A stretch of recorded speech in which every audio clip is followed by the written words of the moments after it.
All right, and share my screen. And yeah, that'll be it. Missing a couple folks, but that's okay.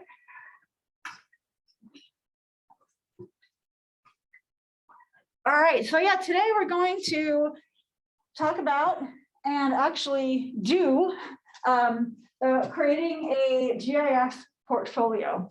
How many of you have a resume? How many of you link to or talk about GIS things that you've done on your resume? Maybe. How do you have it right now? I had it as an embedded link. And what was the link to? Our GIS online story map. Okay, awesome. Yeah, so that's one way to do it is if you have content in a story map, or if you have like one really nice project, you can just link to those. I've heard of people linking to a Google folder, and in the Google folder, it's just like a bunch of PDFs of maps that they've made or reports, reports and projects that they've made. But today we're gonna kind of take that and formalize it a little bit more and look at creating a portfolio. So let me find this. I don't have slides for today. I just have a Word doc. And who do we have? I think we have 2 folks online. No, I can't find you. You went away. So yeah, Maria and Sarah, if you have any questions, you can either unmute or put them in the chat. It might take me a moment to see it in the chat, but I will eventually see it. Okay. So we're going to go through this Word doc, which was posted in the class, in with the class stuff. What I'm showing right now is an announcement from Friday. But if you take a look at the homepage, actually, in our little schedule, I just have it linked. Where's today? April 18th. I just have it linked right here. I don't even think I need it. Or I think it might be linked in a module as well, but you can just get to it from here. So that's what we're looking at. And yeah, we'll just start there. So portfolio is it's something that can either stand alone or be an attachment to your resume. So it can be either, and you can make it whatever you want it to be. So if you want to have your standard resume with just a link to highlight some things, that's great. You can also turn it into a more complete portfolio where the portfolio itself contains all of your resume stuff and GIS projects or maybe other coursework, maybe not even just GIS, but other things as well. So you can kind of tailor it to what you want it to be. Oh, and you know what I was going to bring in mind. So when I was applying to this job, my instructor job, I had my phone interview and then they called me in for an on-site interview and I made a portfolio. And this is only 4 years ago, mind you, 4 years. I made it on paper. I had a binder about yay big, a 1-inch binder with tons of, but now this is for a teaching position. So I had tons of GIS projects and printout, like paper printouts of my maps. And some printouts even of like web maps. Like, why would anyone do that? But then I had curriculum and examples of my lab exercises and exams and stuff like that. And I handed it to the guy, he's not here anymore. I handed it to Mike. And they took it for a couple of weeks and I was like, oh my God, am I gonna get hired? And when he handed it back to me, he was very genuine. Thank you, that was really helpful. I was like, okay, so why make a portfolio? To showcase your skills and strengths, impress employers. So it was really great for them to see very directly what I was capable of. So in my case, it was teaching and only a little bit of like math stuff, but a great way to document all your work. So if you're ever looking for a job, looking for a promotion, it can really help. And so this link here is a blog, kind of about the same thing. So what is it? What do they look like? I'm not going to go through all of these, but there are so many of them. But if you have it open, take a look yourself. I'll just pick a couple. So if you remember last week, we had Caitlin as one of our panelists. So let's take a look at hers. If I can, there it goes. So this is Caitlin's. How do I make that go away, go away. And I don't know how she made this. Actually, I should have asked her. But she has her homepage, her landing page, with information about her, a little bio, general stuff like what you would see on a resume, and then recent publications, because I mean, she has a PhD, so she's published. Active projects, so you can scroll down to all the different categories, categories in here. Links to how to reach her different ways or find her work different ways, and then a little menu up at the top, and they just go down to that section in the page. And then you can click on each one and learn more about it. Now she is older, she's more experienced, she has a PhD, she has a little bit more, I think, than probably most of you would include on it. But something like this where you have one landing page with categories, I think would be good. Or one landing page and maybe like a second page with all of your resume stuff, a third page with all your project stuff. That's probably about the level. You don't want to have too many different pages because you don't really have that much yet. So there's one example. Click that. I'm going to go to Dan Carver, who is the technical manager for the Geospatial Centroid. And I'm not sure, but I think he might have made this with GitHub pages. And so he has some basic information here. Basically, he has his resume, like resume information here. And then links to his GitHub repository, his YouTube channel, and then LinkedIn. And he doesn't really have links to projects in here, but if you go to his GitHub page, that's where all of his coding to share is.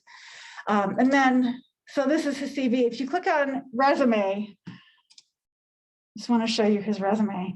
Usually when I make a resume, it's like all black and white and it's very boring, and I made it in Word. And then his resume, which is only one page, it doesn't even have a backside. It's got a lot in it and it looks really nice. So we're not really talking about resumes today, but if you have a resume, it can be linked from your portfolio and there's no reason not to make it nice. I don't know where he got the template from, but I think it looks pretty slick. Okay, going down, we're just going to go through a few here. Eric Jensen, who was also one of our speakers last month. This is his.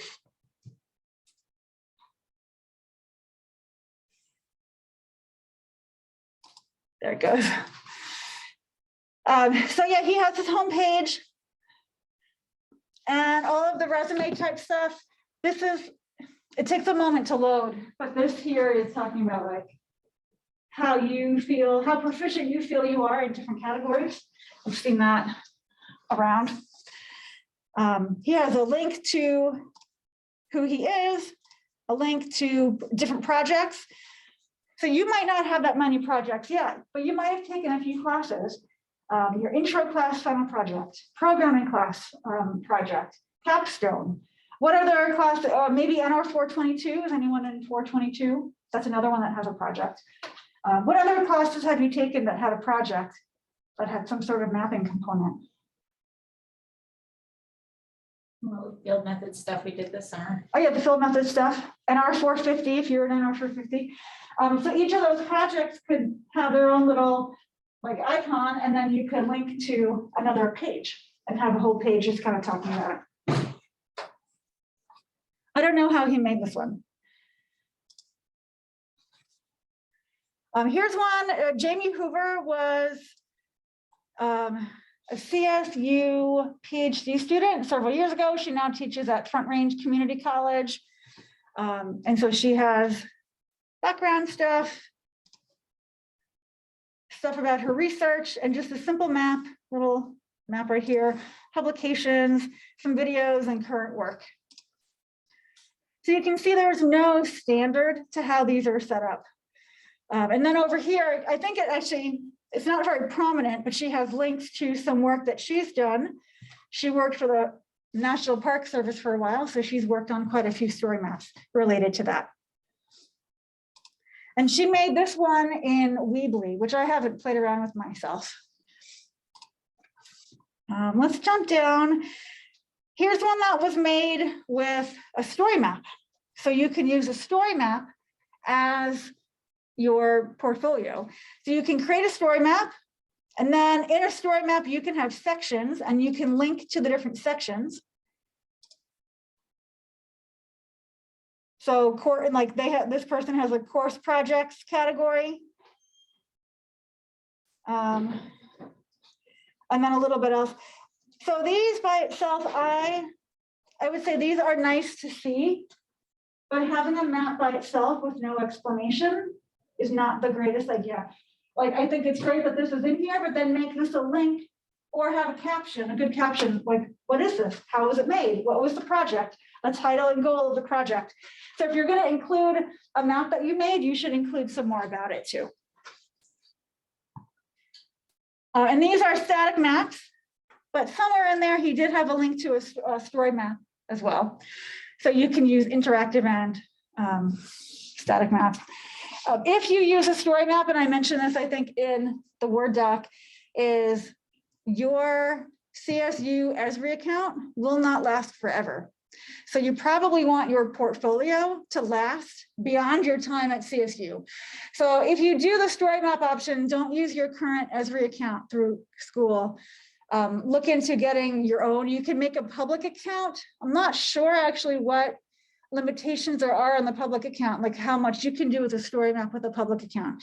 But take that into consideration, because that would really be very sad if you graduated and 6 months later your account got deactivated and then your portfolio isn't accessible anymore. So be careful with that. Here's one that's made with Wix.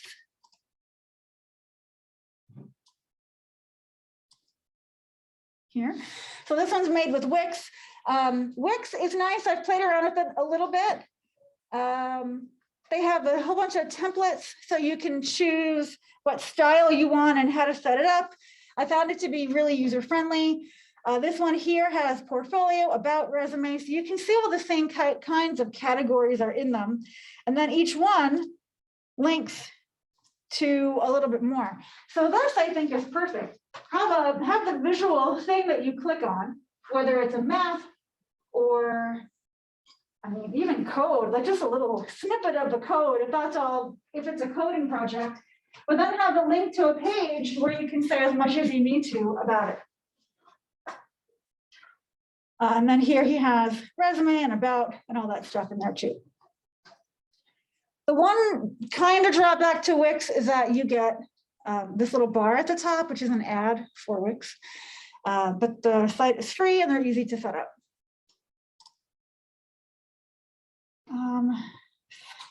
There's one.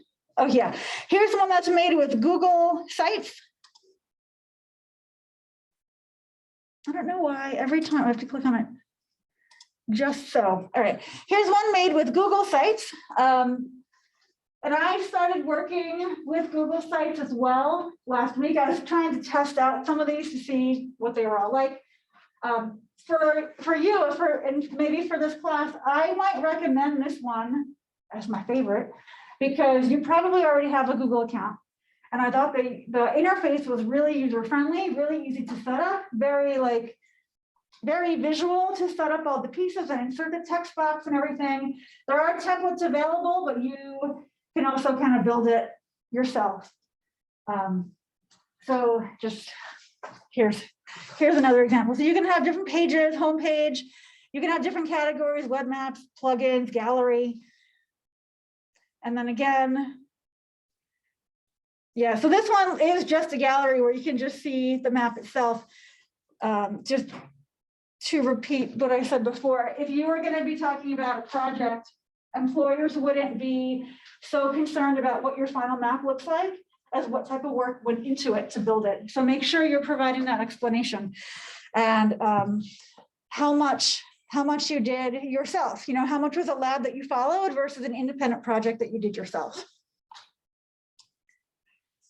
All right, so I think that was all. Let me get one more, which is made in GitHub. So this one is GitHub Pages, and it's really slick. You can click on, can you? Well, I guess not. You can click on certain ones and get more information about the project. So the list of projects, contact info, and so on. I really like the way these can look. When I tested it out last week, I found that GitHub Pages is not the most beginner level, intro level, user-friendly one to get started with.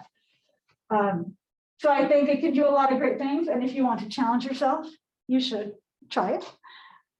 But you'll need to definitely read up on a bunch of documentation to do it. I felt like Wix, and I'm sure Weebly is the same, and Google Sites, you can just start. You don't have to look up anything to help. You can just do it and figure it out as you go along. All right. Have you seen any others in the list? Did you take a look at any other ones that you really liked? Cooper. All right. So yeah, they're all kind of the same. They all have a landing page in different categories, and you can name the categories whatever you want. You can include whatever you think you need to. So let me close my 1,000 tabs here. Okay. All right, any questions so far? Any comments?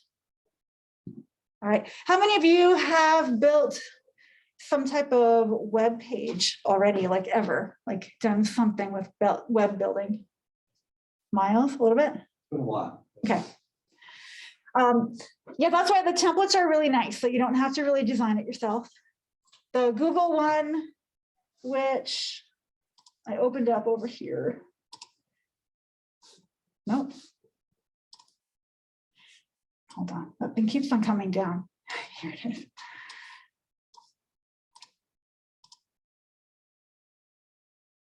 Oh, I think I closed it. Okay, hold on. Google Sites. I'm logged into my Google account right now. Here's the page that I started making last week as a test. I didn't get very far.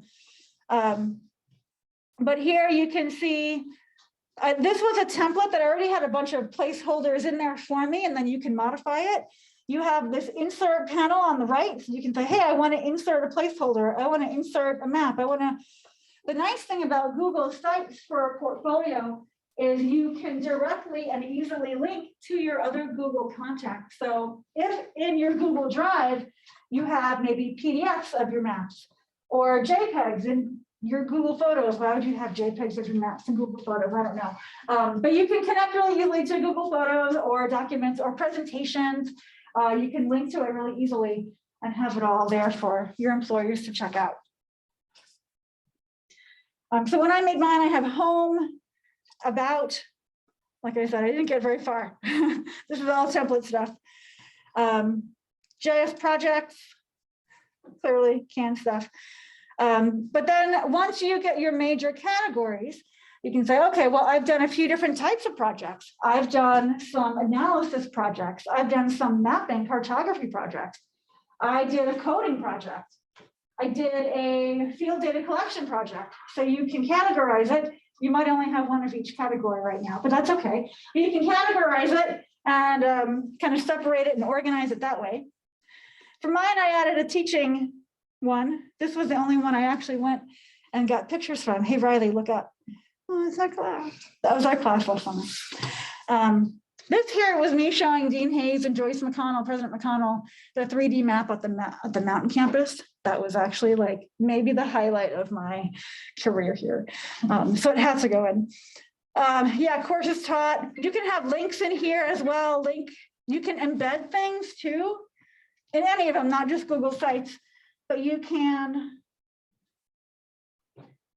here, you can embed a story map. So not just a link to a story map, you can actually embed it so it's in here and easy to see. All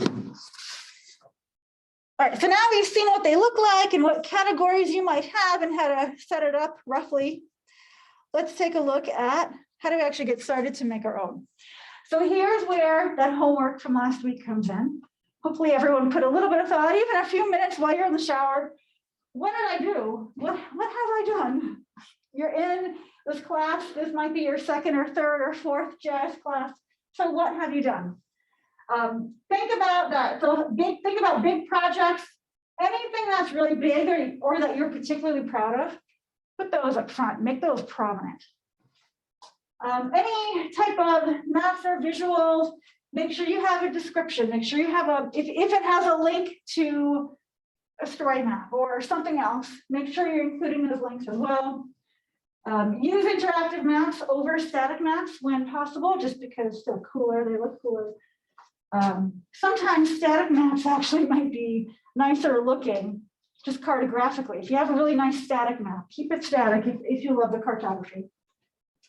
Highlight your purpose, who used it. So if you did a project that was for a stakeholder or like a capstone where you worked with a partner, make sure you talk about that as well. So that has a lot of clout when you work with an agency, like we work with the Park Service on this, whatever. We work with this professor on their research project that was NSF funded. You know, that makes it kind of seem more important. Don't forget your citation. So if you have a final map, some of the data might be data that you made, but if not, or if you use data from something else, make sure you're including those citations.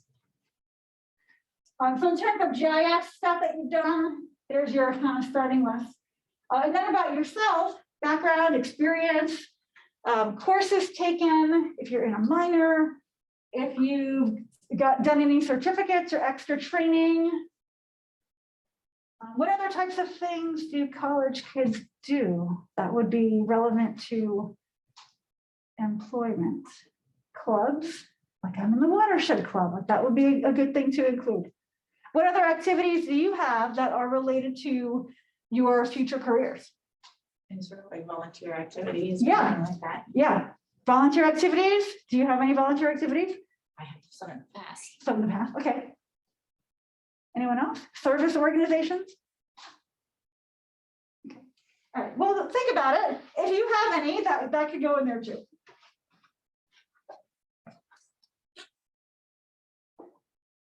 Yeah, Miles. Do you need a cite Esri, For what? just like underneath a map using the programming? Or Like if you have code, I guess just using like Art Pro. I know there's like a service. yeah, it kind of depends on the situation. Like if you were writing up a little blurb about how you completed some type of analysis, and you said, we conducted weighted overlay suitability analysis in Esri ArcGIS Pro 2.9, and that would be all you would need to say. If you had a map, and it was showing a base map or something, then you could, the citation could be Esri world terrain base map, and that would be enough for something like this. If you look deep into a base map, you'll see that the citations can sometimes be really, really long, and that would not be necessary for this. Yeah. All right, so we kind of talked about some of this already, but what to include? Do you want your portfolio to be just a portfolio of your work, or do you want it to be the whole package with your resume stuff as well, so you can kind of decide?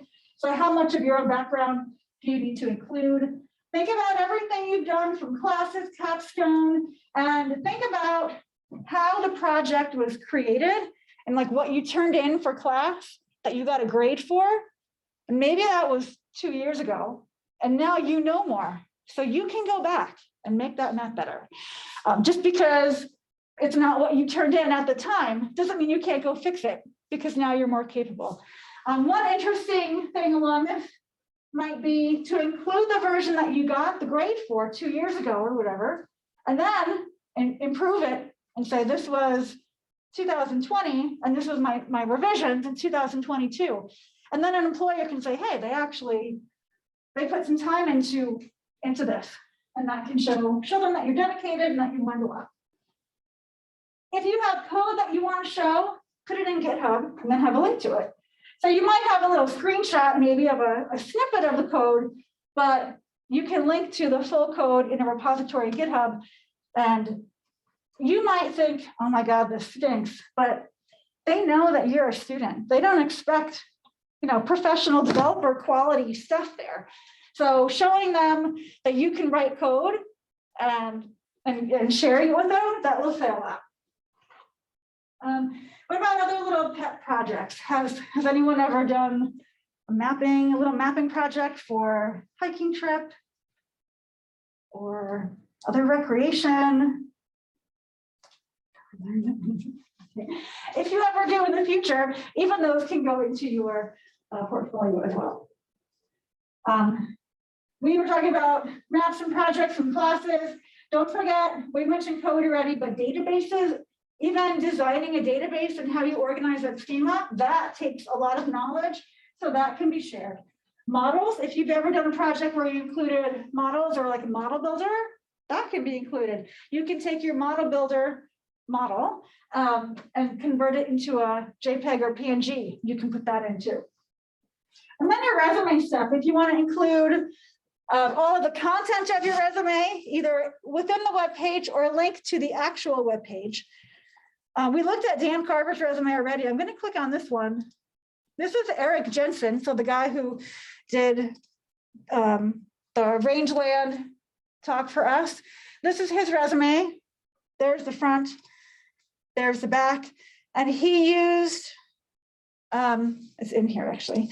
He used a template from Nova Resume. He said it was $20, and he said best $20 I ever spent, because I think it looks really good. So yeah, you can fit a lot on a resume. So again, you can link to that or just have it as text. All right, we talked a little bit about sections. So how do you want to break it up? And you wouldn't need all of these, and some of these might be redundant. But think about at the top of your page somewhere, what do you want to have in there? Do you just want one page flat by itself? Do you want to have one home page and link to about, link to projects? What do you want to call it? Do you want to call it portfolio or do you want to call it projects? So think about how you want to organize the whole web page. And then you have to decide, well, where are you going to go to do it? Like I said before, I recommend Google Sites. I think it's really easy to get started. Nice templates. I don't have any cons for it as of this time. Easy UI. Wix and Weebly are really nice. I've heard about Weebly. I think they're very similar. They're very comparable. Weebly has templates as well. The only thing with Wix and Weebly is that you need to create your own account. But I mean, do you care about that? I don't know. GitHub Pages can make some really nice stuff, but it was tricky. I'm going to have to like read up a lot on the help in order to get started. And then Story Maps, we mentioned that one as well. A couple more, just so you can see all the options. WordPress, their web page actually has site hosting, so you can make an account with them and build it through them. I found WordPress actually pretty easy to use, very powerful. It's not immediately intuitive like Google Sites was, but I was able to learn it a few years ago without looking anything up in the help, and that's my benchmark. Spatialnode.net, in that video from Kate Berg, there were a couple people who mentioned this one. It's really more like making a geospatial profile and then sharing individual projects with a community. It's not quite the same thing. And then in terms of story maps and ways to create web pages like that, Mapbox and NightLab also have versions to do that. So just so you know, I have never used these ones, so I don't really know much about them. All right, so now we're going to actually get started. So decide which one you might want to do. You have your list, hopefully either in your head or written down. Decide which hosting site or type of website you want to create and go in there. I would say we need more markers.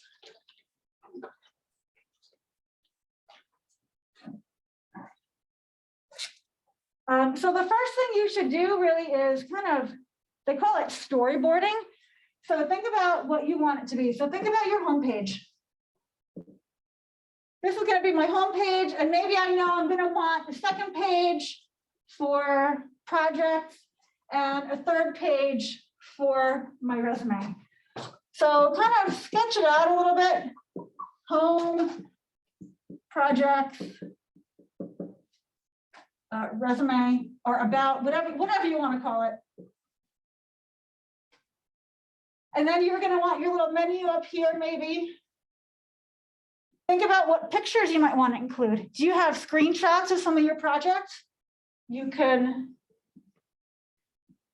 have little screenshots of your projects, and each of these link to your project page, and then you can describe them in more detail. This is just one example. This might not fit for everyone, but this is the type of thinking you should do. And whether you write it all out on paper or electronically, or just dive in, you should have some idea of how you want to set it up before you dive in, because otherwise it gets really messy. So can I think this through now? And then go in, I don't know what just happened, and then go into a site of your choice. Pick a template that you might like. Here. I'll go back. So in Google Sites, you can make a blank one, or you can pick from a template. There's a whole template gallery. There's one specifically for students, actually. Oh, I just clicked to make a new one. Okay. So you can go, you can change all the pictures. I mean, you wouldn't want that picture, obviously. But they have these sections already kind of made for you.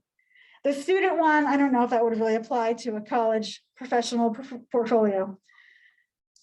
The one that I made was a general portfolio.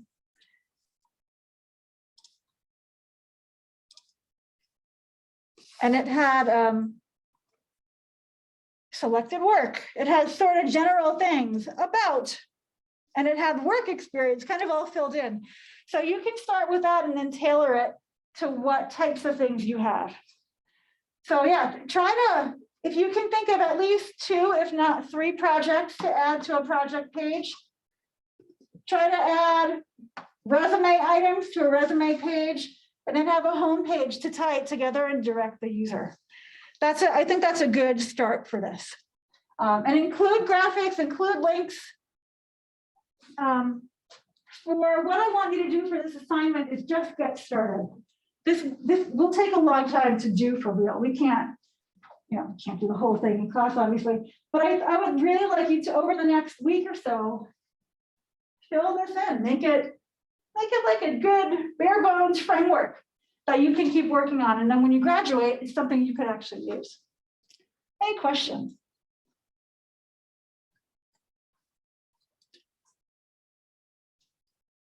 Do we have any questions from Maria and Sarah?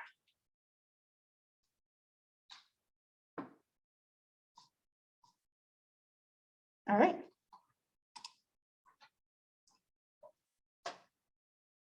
So as you start, if you have any questions, if you have any like, oh, I found this or whatever, I would love to have that group feel, collaboration type of environment happen in here. So please shout out anything cool that you find or see. Oh, Maria adds, visualcv.com is great for resumes. Okay, let's look at that one.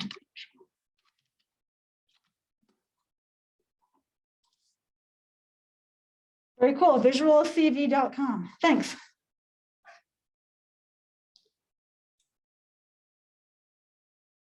So for the last 15 minutes, we'll just kind of work on it. I'll come around and help you guys out. I'll work on my own a little bit. And hopefully by next week, we'll have something that's, shareable enough for peers, even if not quite ready for an employer. Yeah.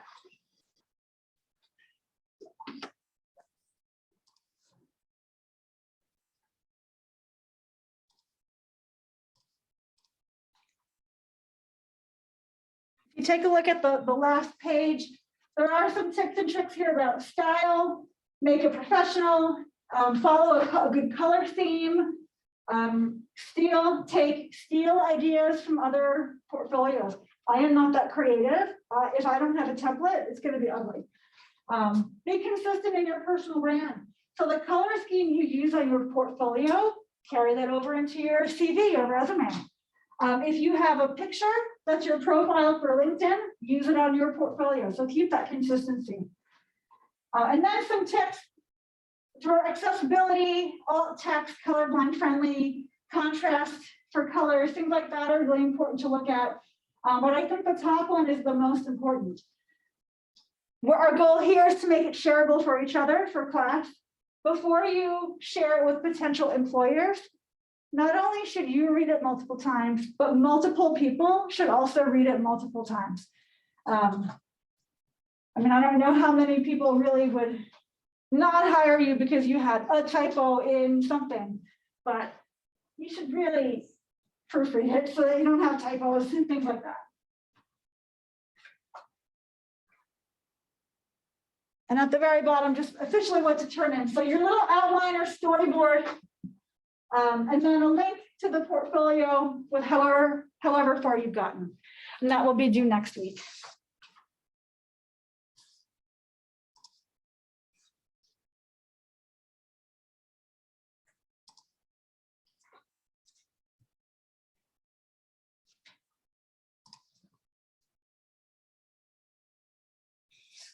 For filling in the resume stuff, if you have a resume, you might just want to open it and then just copy and paste rather than typing it all in.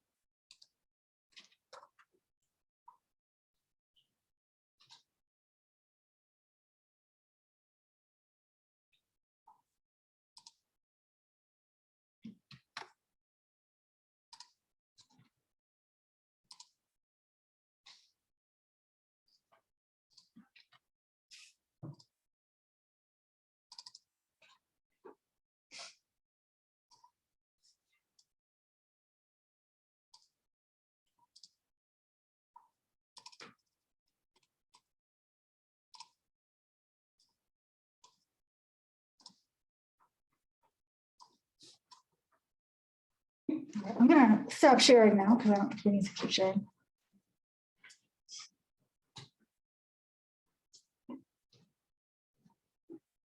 I'm also gonna stop recording because I don't need to record anymore. But Maria, you can stay on. And if you have any questions, we're here.